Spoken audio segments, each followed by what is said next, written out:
Vivimos en un mundo acostumbrado a tener una opinión muy alta de la democracia. Hemos votado por ella, peleado por ella, matado por ella. Pero ¿es la democracia una verdad absoluta? Uno de los grandes pensadores de la historia, Sócrates, vio sus defectos desde el inicio. Analicemos.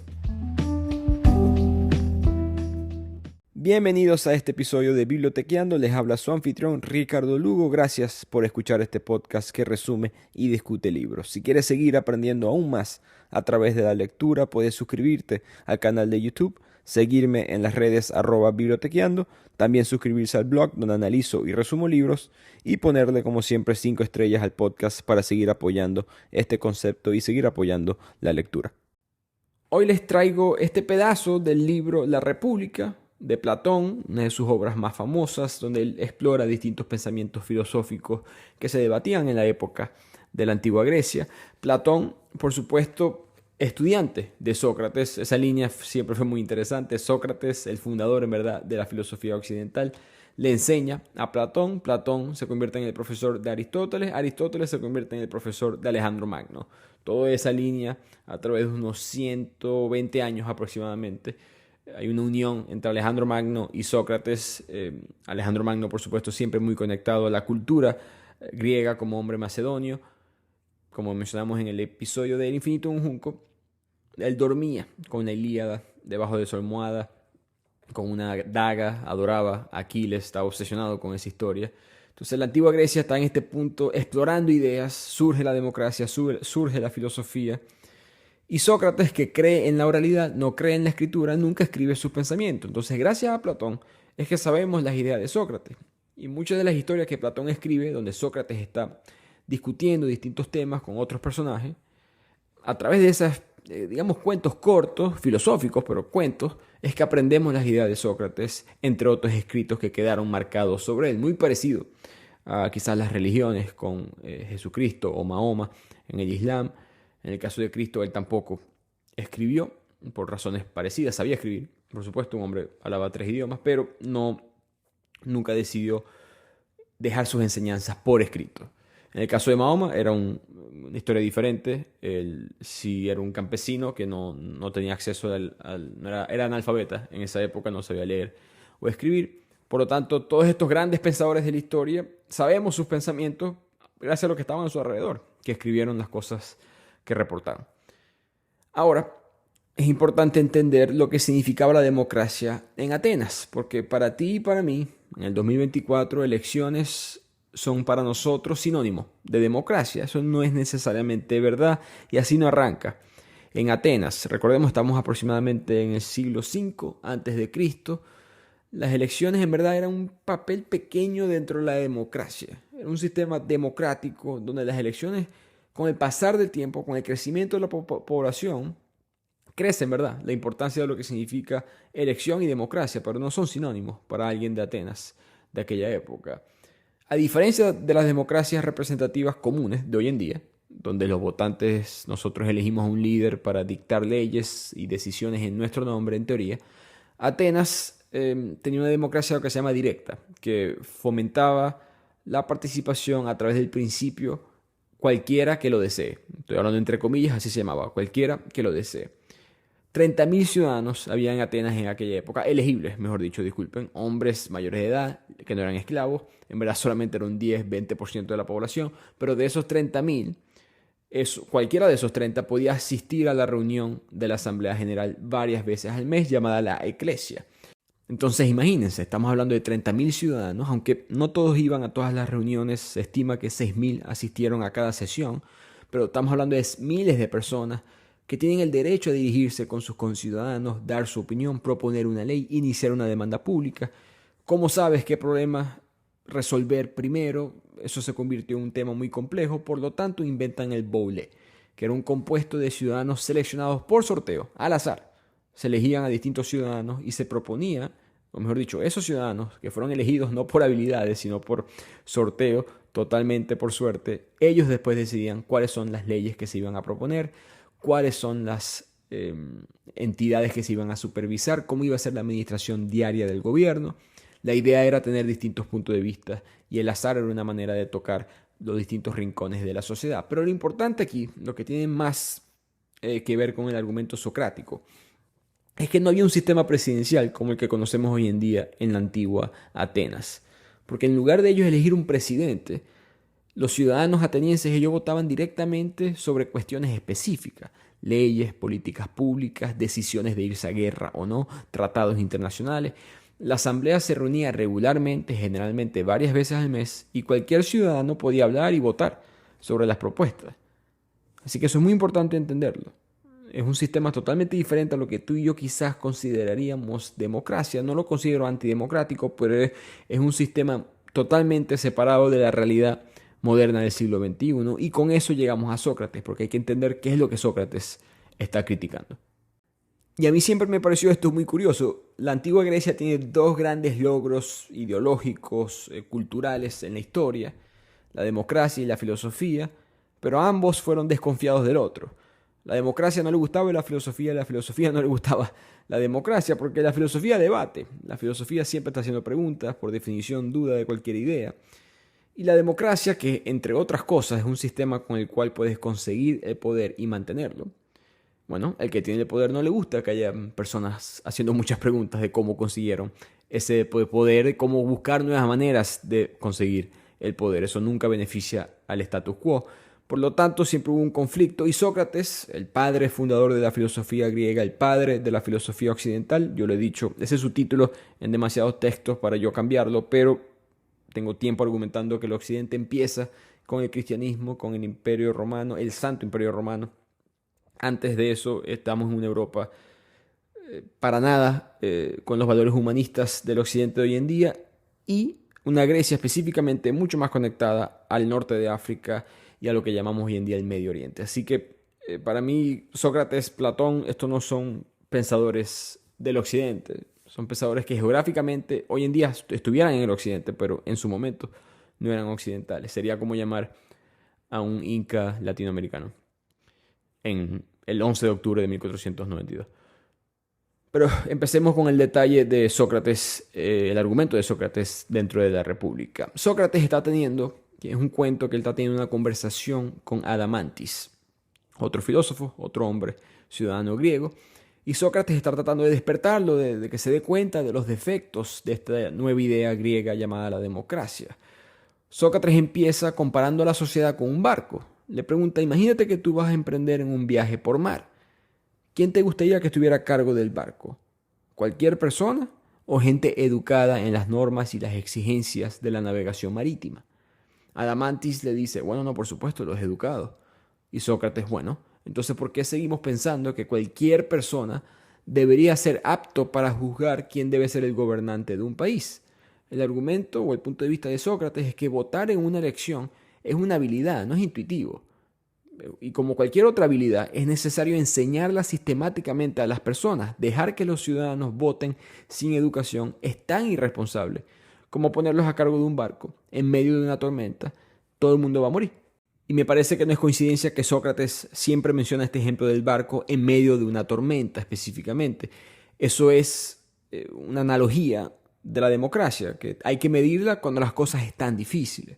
Porque cuando todo anda bien es fácil asumir, quizás equivocadamente, que la democracia está funcionando. Es cuando las cosas están quebradas, que en verdad tienes que medir el éxito del mismo sistema.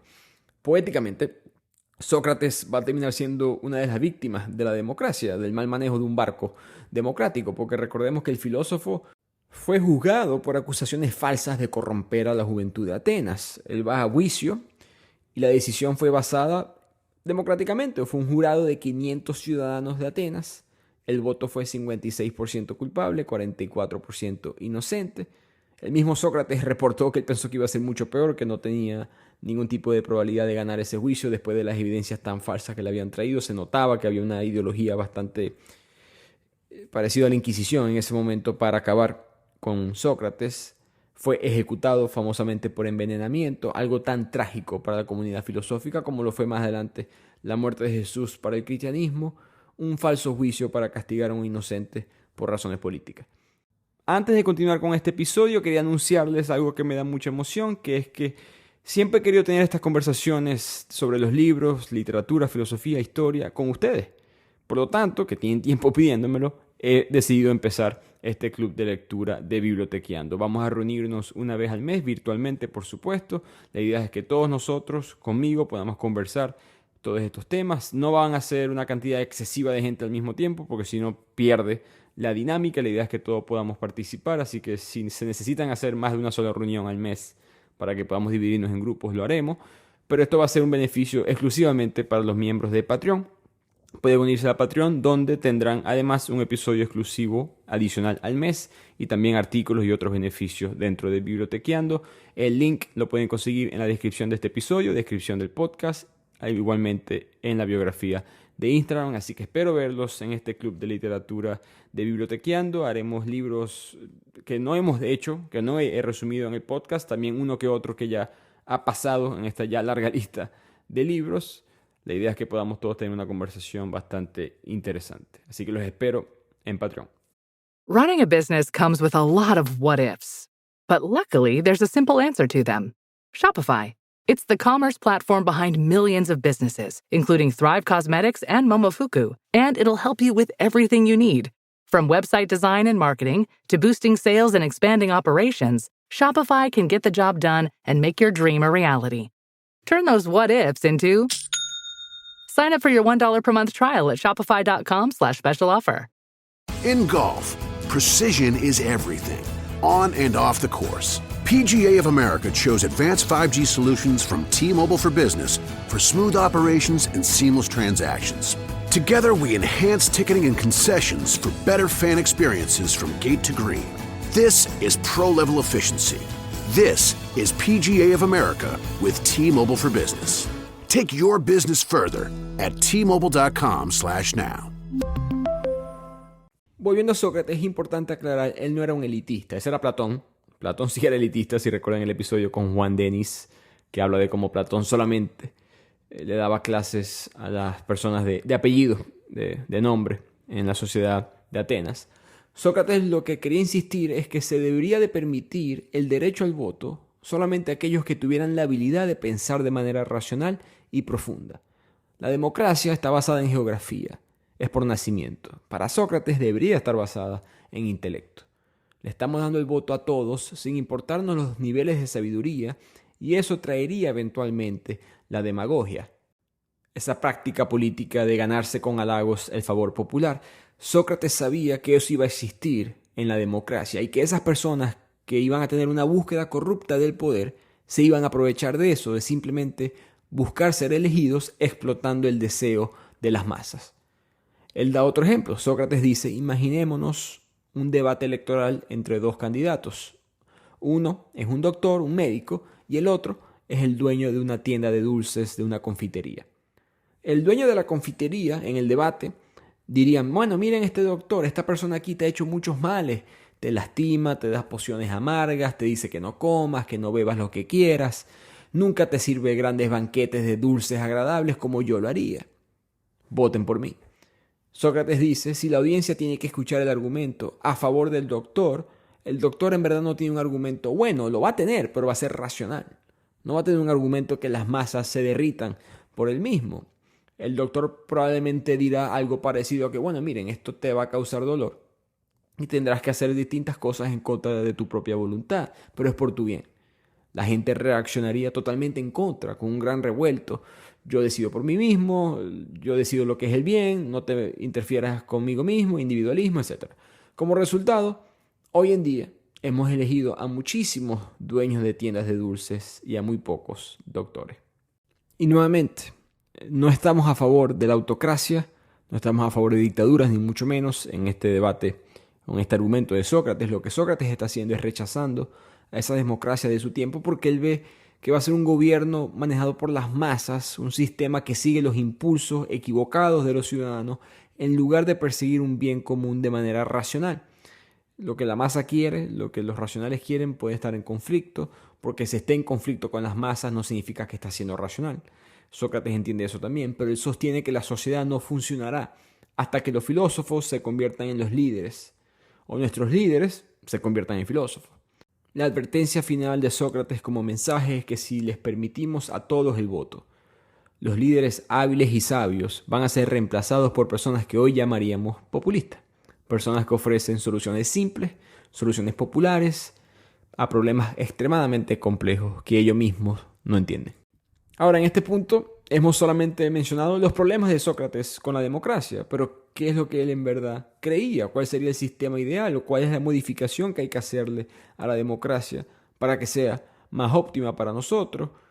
Esa pregunta es una de las grandes preguntas de la historia. No se sabe qué es lo que Sócrates pensaba, porque discernir cuáles eran sus puntos de vista reales es muy difícil. Uno, ya mencionamos, no escribía, así que hay que tratar de descifrar los comentarios de otras personas escritos sobre Sócrates, que no es lo mismo que la propia opinión de un autor. Como gran filósofo que fue, esa insistencia de siempre hacer preguntas en lugar de responderlas nos deja muchos signos de interrogación. Así que es difícil saber qué grado de odio sentía Sócrates hacia el sistema democrático. Lo que sí sabemos es que la democracia lo odiaba a él, y ese juicio fue perfecta evidencia. Otro argumento, otro punto de Sócrates es que la democracia erosiona la moralidad de la sociedad porque fomenta el individualismo. Cuando le das a cada ciudadano igual voz que todos los demás, las personas pueden volverse mucho más egoístas. Empiezan a buscar y votar solamente por su propio interés en lugar del bien común. Les quiero dejar aquí algunas frases de la literatura, ya que este es un podcast orientado hacia ese tema, de grandes pensadores, grandes escritores, hablando sobre la democracia, para bien o para mal. Jorge Luis Borges llegó a decir: la democracia es el abuso de la estadística. Orson Scott Card, el autor de ciencia ficción, llegó a decir: el mundo siempre es una democracia en tiempos de cambio, y el hombre con la mejor voz ganará. Todo el mundo piensa que Hitler llegó al poder gracias a sus ejércitos. Eso en parte es verdad, pero sobre todo llegó al poder con las palabras adecuadas en el momento adecuado. Albert Camus: la democracia no es la ley de la mayoría, sino la protección de la minoría.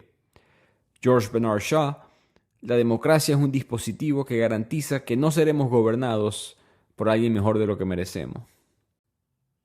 No hay una frase exacta sobre la democracia, pero Virginia Woolf, por ejemplo, cuando tantos premios que ella pudo haber ganado, no los ganó por ser mujer. Ella mencionó, bueno, la democracia también hasta cierto punto, si hay una ignorancia colectiva, es difícil de romperla. Yo creo que la democracia definitivamente tiene sus defectos. El problema o la razón por la cual a veces es hasta como que tabú, complicado, discutir, argumentar en contra de la democracia o criticarla, mejor dicho, es que por la imagen que tenemos de los que suelen ir en contra fuertemente, radicalmente de la democracia, y suelen ser, por supuesto, dictadores o aristócratas, personas que consideran que mi grupo, es el correcto, no hay que tomar la opinión de más nadie. Y eso es un fenómeno que siempre se practica en la sociopolítica. Recuerdo leer sobre las plantaciones donde estaban los esclavos africanos en Estados Unidos, entonces en el sur de Estados Unidos, y salían en los periódicos. De vez en cuando había un grupo de esclavos que se rebelaban. Hubo un caso famoso, un esclavo que se pudo escapar y no decidió huir al norte de Estados Unidos, sino que decidió vengarse de su dueño, entre comillas dueño, y asesinó al dueño, asesinó a la esposa, creo que violó a una hija, si no me falla la memoria.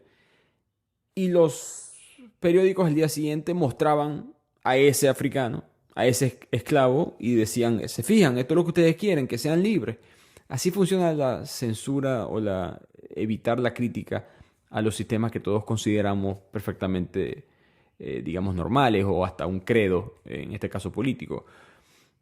Si hay un grupo que no tiene voz, si no se puede discutir en contra de ciertas cosas, si no se puede hablar de ciertos temas, las personas comunes y corrientes como tú y yo vamos a estar silenciados. No podemos hablar de ciertas cosas porque el otro grupo se va a molestar. Cuando eso pasa, esa dinámica sucede, los únicos que tienen la capacidad de poder hablar o son personas totalmente independientes del mundo financieramente. Recuerdo cuando la gran autora feminista y gran autora literaria, Margaret Atwood, criticó ciertas cosas del feminismo hace como 4 años. Unos puntos específicos, no del feminismo como tal, pero unos puntos específicos del feminismo. Ella dijo: a mí no me pueden hacer nada porque yo no tengo trabajo. Yo soy escritora, yo nunca he tenido un trabajo. Igualmente, del otro lado, Nassim Nicolás Taleb, filósofo libanés que hemos hablado en este podcast, él estaba en pleno acuerdo en 2020 en las redes sociales criticando fuertemente a todos los antivacunas en Estados Unidos. Y igualmente, gente le preguntaba si no estaba preocupado y dijo básicamente la misma respuesta que Margaret Atwood, que yo soy autor, yo no trabajo para nadie, yo vivo de mí mismo, yo puedo decir lo que yo quiera. En todo caso, entre más me critiquen, más libros vendo. Al menos que tengas esa libertad financiera, es muy difícil, en verdad, llegar a expresarte de esa manera. Es un grupo muy selecto de personas que lo pueden hacer. Entonces ese es un ejemplo, ese es un tipo de persona que puede hablar en esos momentos, en ese ecosistema. El segundo tipo serían los radicales. Los que o no les da miedo perder lo que tienen que perder, o no tienen nada que perder, y van a decir las ideas que tienen en su cabeza. El sistema le conviene eso. Va y muestra a esos radicales y dice, se fijan, esto es lo que quieren, este es el grupo con el que estamos peleando, cuando en verdad hay un área gris mucho más amplia donde la mayoría de las personas se sientan, pero entonces estamos hablando entre extremo y extremo. Y eso es lo que pasa hasta cierto punto con la democracia, igual que aquel esclavo hace 200 años en Estados Unidos. Lo pintaron a él, o mejor dicho, pintaron a todos los demás africanos y negros que en verdad eran ciudadanos, debían ser ciudadanos estadounidenses, como ese radical. Cuando en verdad, por supuesto, la realidad no era esa. Y eso siempre sucede de una manera u otra. Y la democracia tiene esa dinámica, hasta cierto punto, de que es muy protegida, da mucho miedo criticarla, porque, bueno, hemos tenido terribles experiencias, ¿no? Esa frase de Winston Churchill de que la democracia es el peor sistema que se haya inventado, a excepción de todos los demás. Cada vez que viene alguien con una manera alternativa de ver la vida que no sea democrática, suele haber dictadura. Si estás de acuerdo con las críticas a la democracia, nuevamente de ejemplo del occidente, probablemente entonces vas a estar de acuerdo con grupos con los que quizás no te quieres conectar, con Irán, con Cuba, con Venezuela, con Corea del Norte, Rusia, etcétera, etcétera. Entonces, la democracia, la importancia para mí cuando yo estaba leyendo este capítulo es que, bueno, alguien que está alejado de la política de hoy en día totalmente, alguien que vivió hace 2500 años, está criticando conceptualmente, filosóficamente, los errores, los defectos de un sistema que nos ha dado muchos beneficios, pero no significa que no se puede autocorregir, que no se le puede mejorar, y creo que ese es el valor de este episodio.